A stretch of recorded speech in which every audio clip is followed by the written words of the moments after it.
Hi guys, Top Pops here, and today we're going to be going through the best and worst Chase Funko Pops. So let's get started. Alright guys, so I have 5 for each of these, the best and worst, and I was gonna do just the worst ones and then do the best ones later on, but I felt like if I was gonna be, dogging some of these characters, I felt like I might as well say some of the best stuff that I have in the collection. And this is only stuff that I have in my collection because these are figures that I've seen in person. Usually when they make the glam shots, it sometimes looks a little bit better or worse depending on how it looks in the glam shot, so I decided, let's do ones that I have in person and I can really take a close look at and tell you guys for sure. So I guess we're gonna get started with the worst ones here, so let's start with this. This is the one from Borderlands 3, and this is Maya. Now, I did check the glow-in-the-dark on this one, and the only thing that glows is the tattoos on her. So the one on her left arm, as well as the little bit under her eye. And that's what makes it the Chase. This figure here is kind of cool because it is the only ever GameStop exclusive Chase, but it's just not that well done in terms of what glows.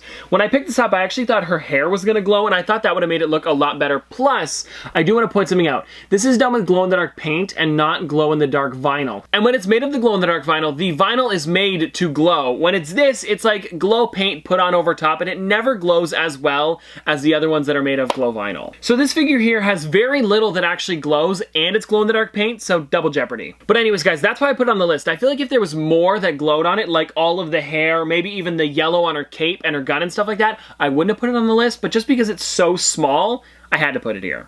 Alright guys, next up we have one that really hits home, especially for how much I paid for it. It is the Balvin Chase. Now, let's show off the Chase one first. So this is the Chase one, and there's not much going on with the Chase one versus the common one. And if you guys can see here, there doesn't look like much would be the Chase. But if you guys want to know what is the Chase version, it's the green hair. Now what had happened was it was on Balvin's merch website first, so I was thinking there was 2 different versions. It didn't say Chase, it just said like a normal one with blonde hair and then like an exclusiver one, I guess exclusiver, that's not a word, but you guys know what I mean, with this green hair. So I was thinking, oh, this one's going to be even rarer, it's going to be super limited, so we'll pick up that one instead. This one was $75 on his website, and this one here, I think if I'm not mistaken, was $25. This one I actually got from a Toy Tokyo mystery box later on at New York Comic Con. So you could have got the Chase one at New York Comic Con for $25 as well, in their mystery boxes. So I paid $100 for both of these, and then when this one came in, and this is not what I'm saying is why I put this Chase on the list, I just wanted to point it out, but it did come in like this from Balvin's merch site. I know you guys probably can't see it too well,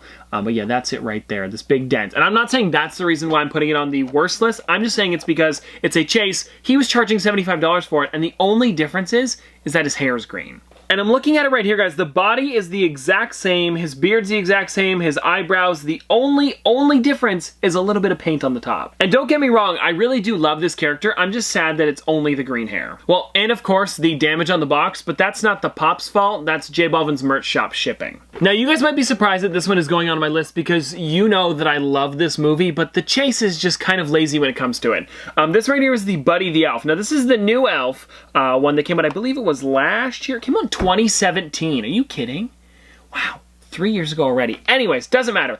This is the Chase Buddy the Elf right here. And if you guys want to know the difference to this pop, you guys can see here he's holding maple syrup, but then on the actual pop, he's got a Jack-in-the-Box, and that's the only difference. So it's pretty much like they took the hand off, or wherever it would have been from, maybe the arm would have been where they swapped it from, and instead of having the maple syrup, he has the Jack-in-the-Box. And pretty much the entire rest of the pop is the exact same. He's got the hand to the side, and just a little bit of a difference there. And you really don't even notice it when it's in the box. And most people do keep their Chases in the box because they are a little bit rarer. So when you look at it like this, you can't even see the Jack-in-the-Box. I think maybe if they were to do a Chase for the Elf, they could have done a lot more with it. I think it would have been cool to even see maybe him with like maple syrup all over his face or something like that, or even did it where they added more detail, or even him getting scared from the Jack-in-the-Box, because in the movie when he's testing out all the Jack-in-the-Boxes he gets scared every single time. So it would have been cool to maybe give him a little bit of a different facial expression or something like that.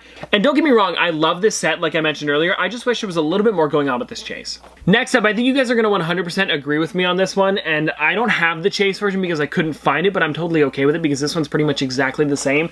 It is the Unicorn from Onward. Now this one here I know a lot of people touched upon. I'm pretty sure Wasatch Pop did a video about this one where he went in the morning to go pick this one up, and then he talked about how it was pretty much the laziest Chase ever. And I do want to mention this one because the only difference with this one and the Chase version is that the unicorn horn is blue and glitter. And I think the only reason people were picking up that one over this one was because it was the chase. And I do want to mention this. I think when it comes to a chase, I think they should make it so you want to pick up both figures, because with this one being just a little bit of blue glitter on the horn, I feel like you're only going to get the chase if you find it and not the common version. And I do notice that this unicorn does have wings, so it would have been cool if maybe he was like flapping them in a different direction for this figure, and then for that one they were down with the blue horn. Even just something a little bit more than just the horn being a different color, because I feel like if you moved even the wings just slightly, people would want to pick up this one as well as the chase. Alright guys, so this last one that I've got here out of all of the chases that I didn't like, or my least favorite chases in my collection, is the Gloria from Modern Family. Now the reason I put this one on here is because all they did was change the color of the dress and then make the figure more boring. So if you guys look here on the side, she had a purple dress with a jar of jam in her hand, or whatever the jar is. I forget what the significance is from the show, but I know it was from a certain episode. And then if you look at the figure here, the jar is gone, her hand's down to the side, and then she's got the leopard print dress on. So I think it's cool that they switched up the leopard print dress, but because she was holding something in her hand, I feel like they could have done that one episode. Do you guys remember this one? If you guys have seen the show, you probably do. It's where they were having a huge garage sale, and then they find like a dummy in a chest, and then they find out that she was a pretty good ventriloquist, and that she had this big dummy and stuff like that. So I think if maybe she was holding the dummy and did something like that, or even just something else that makes sense in the show. And one figure that I do want to touch upon that does that is the Jim Halpert chase from The Office. The Jim Halpert ones are so great because they actually made him 2 different Halloween costumes. Now I know they're very small, but I like the way they did it. So for the common figure, it's him dressed up as Dave, where it just has that little hello, my name is, and then it says Dave on there. And then for the other one, it has Facebook Jim. So what it is, or Book Face Jim, sorry. And it says book across his face. So both of those have significance in the show, but this one here is just Gloria with a random dress on, and then they even took away the fun thing from the show, which is the jam jar. Anyways, guys, that was my top 5 least favorite chases. Now let's get on to some of my favorites. Alright guys, so first up on the best of my chase figures, I want to talk about this one right here. This is Bob Ross with Hoot. Now the reason I put this one on this list is because the pet that comes inside of this, or the animal, not so much a pet because Hoot is just an owl, is completely different. So in the common version, it actually comes with a raccoon instead. And another difference with this is that the Bob Ross painting is a completely different painting that he's holding. So I would say this is a great use of a chase just because they completely switched the animal, because Bob Ross has so many different animals on his show, or used to anyways when he was still alive. And because there were so many different ones that he had, it was a great way to kind of switch it up without making a third figure of him, because there was another one of him with a squirrel, I believe it was. And then so this was a great way to add 2 more figures, one being the raccoon and one being the owl. And with them changing up the painting as well, I actually think I watched him do something very similar to this. I think Cody Ko did a very similar trying to recreate a Bob Ross painting. It looked something like that. If I can find a photo of the one that he made, I'll pop it up on the screen, but I'm pretty sure it was something very similar to that one. But anyways, I like that they added an actual Bob Ross painting in there and even switched it up for the chase one, so it's like double whammy on this. It's too bad they don't show it on the side, so I can't show you exactly what it looks like, but there's the glam for the common one compared to this one. Anyways, I just put this one of my favorites just because they changed up the animal and they had a really great use of switching up the painting as well. Alright guys, next up here we have a really great chase, and this one here is the Eric Killmonger with the mask on. Now the reason I put this one on this list is because the mask really makes the entire head sculpt completely different. If you guys are looking at it with the mask compared to just the face, here's what he looks like without the mask on, and then here is what he looks like with the mask. It looks like a completely different pop. And I don't think they changed the body at all, but honestly with this huge mask, it doesn't really have to be changed. And I think this is a great use of a chase because it's not so different that you can make a totally different character with it,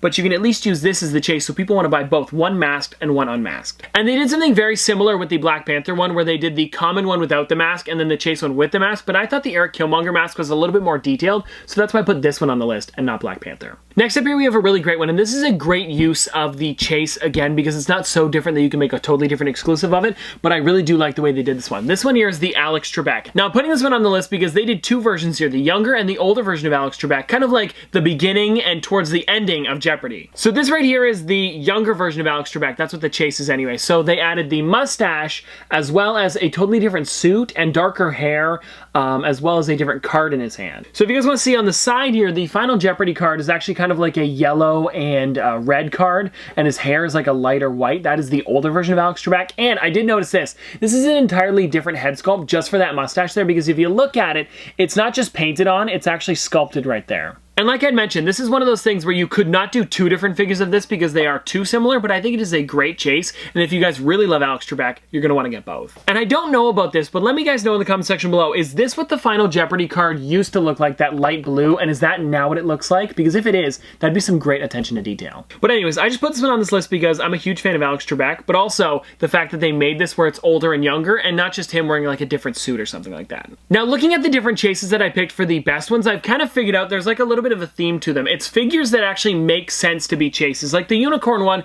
they totally could have just made the glitter one be the common one and then been done with it. But all of these ones here seem to either fit in with, you know, who the person is or what happens in the movie or show. And this next figure here, actually both of the figures that are coming up kind of fit along those lines as well. And this one here is the Frodo Baggins glow-in-the-dark chase. Now it doesn't just glow in the dark because you guys can see this is what Frodo looked like for the common figure, which is just pretty much just him doing his thing, where the chase version is him as cursed Frodo. If you guys want to know what glows, if you guys see it, I thought it would be his eyes as well as like the, almost like electricity kind of going through him. It's just that little bottle in his hand, but it does glow really well. I'm gonna be honest, it glows pretty well. It's just not much glows at all. And the only reason I really like this one is because this makes sense with the movie, and they probably didn't even have to put a glow-in-the-dark chase sticker on there, but it is cool that they did, and I'm glad they didn't just, you know, add a little bit of glow-in-the-dark and try to pass it off as a chase figure. They made it like him cursed, and it makes it 100 times better. Alright guys, so I'm looking at the last figure here on this list, and this one is really, really well done. I think Funko hit it out of the ballpark with this one, but yeah, for sure, one of my favorites. This one right here is the Frozen Jack Torrance. Now this looks like a completely different figure because of the way they did kind of like the blue and grayscale with the snow or frozen effect. And another thing that I noticed is they changed some of the blood to make it more like the snow is falling on him, and there is still some blood on there. And another thing that I did notice is they didn't just put the normal colored blood back. Like you guys can see here, it is kind of like a brighter red, but the stuff that's on him is kind of like more of a like a darker blue tone to make it look like that's frozen as well. And one other small detail that they added, guys, was the snow on this figure, and I think that really does add a lot to the character. You guys can see it on his eyebrows as well as his hair and his cardigan as well. So you guys can see this is what the normal figure looked like, and then this is the chase one. Very different, but it's the exact same sculpt. Alright guys, so that's going to do it for today, and this was, of course, my opinion, but I do feel like most of these hold true, and I think some of you guys would agree with me. But if you guys have any other characters that you think are the worst or best, let me know in the comment section below. But this has been another episode of Top Pops. Popsters, thanks for watching. See you guys tomorrow. Hey, you made it to the end of the video. If you're new around here, you should subscribe to keep up to date with the channel. I do upload every day after all. And if you're already a subscriber, thank you. And you can always like the video if you know, well, liked the video. And if a video every day isn't enough for you, you can always check me out on many other platforms. I do post pretty much every day over there as well. Oh, and I also wanted to mention that due to popular demand, we now have Top Pops merch. Yeah, I know. You're welcome. We have a bunch of different designs, and the shirts come in 16 different colors. That's right, 16 different colors. So there's literally a color for everyone. There's also phone cases, sweaters, and since so many of you asked, yes, we finally have wall clocks. I'll have it all linked in the description down below for you guys to check out. Anyways, that's going to do it for today, and I'll see you guys tomorrow.